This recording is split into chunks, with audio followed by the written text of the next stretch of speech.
Home advantage अच्छी चीज़ है और अवे एडवांटेज का अगर आप फायदा उठा सकते हैं तो वो दुगनी अच्छी चीज़ है।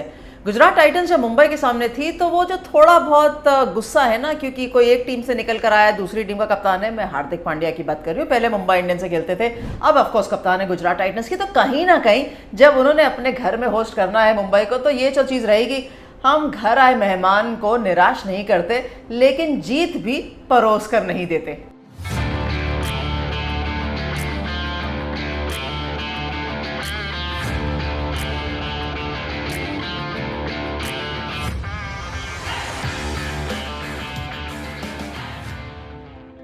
स्वागत है आपका डिफरेंट स्ट्रोक्स के अंदर। और हार्दिक पांड्या लेड गुजरात टाइटंस पिछला सीजन जब खेली थी मुंबई इंडियंस के सामने तो मैच नहीं जीत पाई थी, दोनों मैचेस मुंबई को हारी थी गुजरात टाइटंस। लेकिन जब इस सीजन के अंदर जिस तरीके से शुरुआत गुजरात ने करी है या जिस तरीके से शुरुआत मुंबई ने करी है, वो तो खास तौर पर पॉइंट्स टेबल पे बतलाता ही है।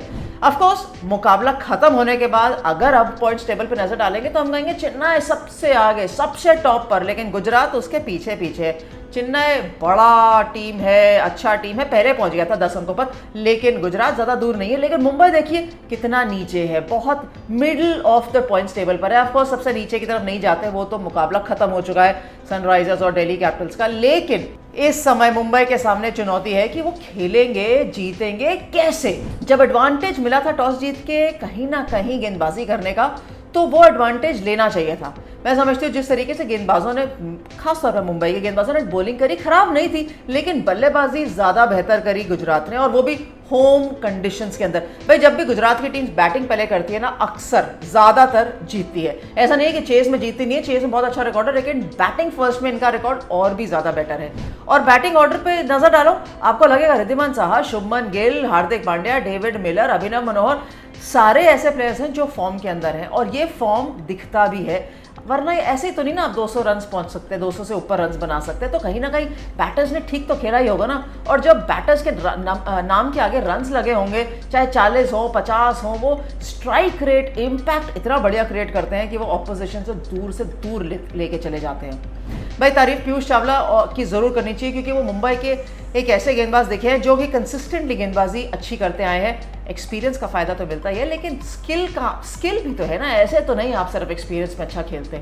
खैर जब चेस करने के लिए आएगी मुंबई की टीम तो उनको टारगेट सामने दिख रहा है, तो आपके पास ज़्यादा टाइम है नहीं कि आप आराम से प्ले इन करिए, लेकिन कोई भी बल्लेबाज नहीं चला। ऐसी कोई साझेदारी बनी ही नहीं जो मुंबई को ये कह सके कि आप मैच के अंदर बने हुए हैं। आप बैटिंग ऑर्डर पे देखो और उनके स्कोर देखो तो लगेगा ना, ये मुकाबला तो मुंबई ने जाने दिया। मैं मानती हूँ 207 रन बहुत होते हैं, चेस करने में एफर्ट चाहिए, लेकिन जब नेहाल वडेरा और पीयूष चावला रन्स बना रहे थे तब लग रहा था कि चलिए थोड़ा पास पहुंच जाएंगे, क्योंकि पास जाना भी जरूरी है। नेट रन रेट भी कहीं ना कहीं प्ले इन के गेम के अंदर आ सकता है। पर हुआ नहीं, मुंबई मुकाबला हारी। खराब लगा रोहित शर्मा को भी जिस तरीके से हारी, और खराब समर्थकों को भी लगेगा, क्योंकि मुंबई एक बड़ी टीम है, एक फॉलोड टीम है। लेकिन गुजरात भी तो कह रही है ना, आवा दे, हमारे घर में आएंगे तो हम मेहमान नवाजी पूरी करेंगे, लेकिन जीत परोस कर नहीं देंगे। चलिए अब मेहमान नवाजी रॉयल चैलेंजर्स की बारी है, क्योंकि बेंगलोर के अंदर मुकाबला होने वाला है, सामने कोलकाता आएगी उनके, और ये रिपीट मुकाबला है, क्योंकि जब कोलकाता ने अपने घर में बेंगलोर को होस्ट किया था तो कोलकाता ने कहा था हम मुकाबला जीतेंगे। याद करिए वो नॉक टूर्नामेंट के बहुत शुरू में ये मैच हुआ था, जहां शार्दुल ठाकुर ने रन्स बनाए थे, 68-69 के आसपास उन्होंने रन्स बनाए थे, और बहुत अच्छे खासे स्कोर के साथ एक्सेलरेट करते चले गए थे।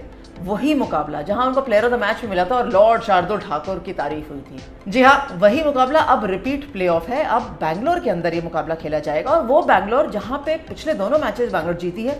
खासतौर पर लास्ट मुकाबला ग्रीन इनिशिएटिव था उनका, लेकिन उन्होंने राजस्थान को आसानी से हराया था, कह सकते हैं आसानी से, क्योंकि राजस्थान ने तो बिल्कुल मैच छोड़ ही दिया था। ऐसा लगा कि बहुत जल्दी सकम कर गए एक टोटल के सामने। तो क्या देखने को मिल सकता है? देखने को हम पहले ये चीज़ देखेंगे कि खास तौर पर जो हम शुरुआत में, अगर आपने हमारे डिफरेंट स्ट्रोक्स नहीं देखे तो देखिए, बड़ी बुरी बात है। आप देखिए पहले से देखेंगे तो आपको बताएंगे कि हम कुछ प्लेयर्स के ऊपर लगातार फोकस करते रहेंगे टूर्नामेंट के अंदर।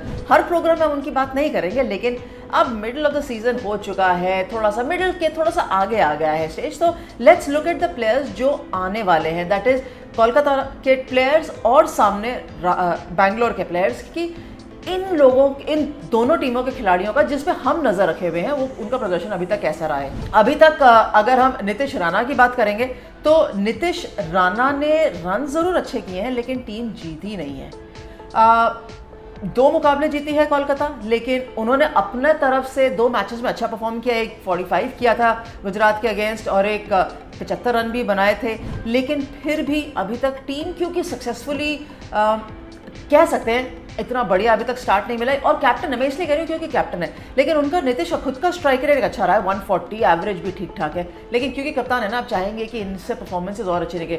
वेंकटेश अय्यर एक और खिलाड़ी हैं जिन्होंने 100 बनाया है इस टीम के लिए, तो कहीं ना कहीं ये चीज़ ज़रूर लाइनअप के अंदर रहेगी कि क्या वेंकटेश अय्यर के ऊपर वापस एक्सपेक्टेशन है, क्या वो वापस एक और नॉक खेल सकते हैं। हालांकि I think it's been very impressive, 159.7 का स्ट्राइक रेट है और वेंकटेश अय्यर ने अपार्ट फ्रॉम दैट 183 भी बनाया था। वो गुजरात के अगेंस्ट जो मैच था ना वो बहुत बढ़िया था कोलकाता का। सो इन दोनों पे नजर रहेगी क्योंकि ये खास तौर पर बैंगलोर के अंदर खेल रहे हैं। भाई बैंगलोर के अंदर तो ज़्यादातर नजरें रहती है ना, वो है 3 खिलाड़ियों के ऊपर, Faf du Plessis, Virat Kohli और ग्लेन मैक्सवेल। अब ये 3 खिलाड़ी इतने कंसिस्टेंट हैं, हम करण शर्मा की तरफ भी देख रहे थे, लेकिन करण शर्मा हमारे चोजन खिलाड़ी हैं, लेकिन वो आफ्टर दोज इनिशियल परफॉर्मेंसेज अब उनका बारी नहीं आ रही खेलने की क्योंकि वनिंदु हसरंगा खेल रहे हैं, तो अब हम भी तो लिमिट तक ही जा सकते हैं ना, आगे नहीं जा सकते। लेकिन क्योंकि ये तीनों पे इतना ज़्यादा डिपेंडेंस है, रिलायंस है, specially in the batting department, कि वो 3 प्लेयर एक तरफ और बाकी टीम एक तरफ। But Mohammed Siraj I think has been brilliant. जो हमने पिछले 1.5 साल के अंदर देखा है टेस्ट मैचेस, वनडे क्रिकेट के अंदर जो परफॉर्मेंसेस मोहम्मद सिराज दे रहे हैं, इट्स सो नाइस कि वो कंसिस्टेंसी T20 क्रिकेट के अंदर भी दिख रही है, साथ में इस टूर्नामेंट के अंदर, IPL के अंदर। So it's absolutely brilliant to see that.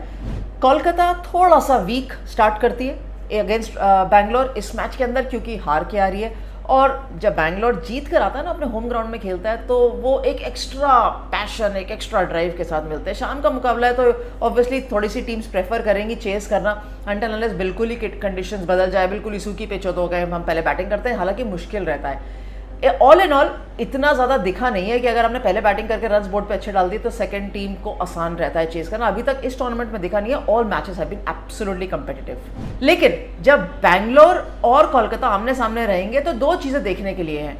एक कि हर्षल पटेल और मोहम्मद सिराज दोनों मिलकर कितनी विकेट्स ले सकते हैं।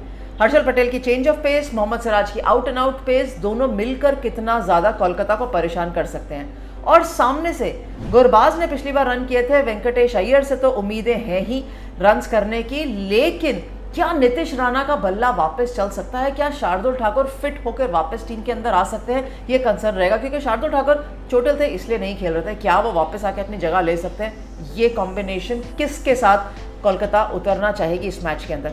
आप बताइए, आपको क्या लगता है, कोलकाता जीतेगी दोबारा या बैंगलोर 1-1 कर पाएगी? अभी तक 3 मुकाबले जीती है अभी तक घर पे, तो कहीं ना कहीं होम एडवांटेज तो है और लिया भी है। लेकिन आपके वर्ड और हमारे डिस्कशन यहाँ पर फाइनल रहेंगे। आप जरूर बताइए कोलकाता या Bangalore. Do vote now now now. भाई अपना लिख कर वोट दीजिए, बटन कोई नहीं प्रेस करना, बटन आपने सिर्फ सब्सक्राइब का प्रेस करना है, लाइक कमेंट शेयर का प्रेस करना है, ताकि आप और हम ज़्यादा यहाँ मिल सकें। Thanks for watching different strokes.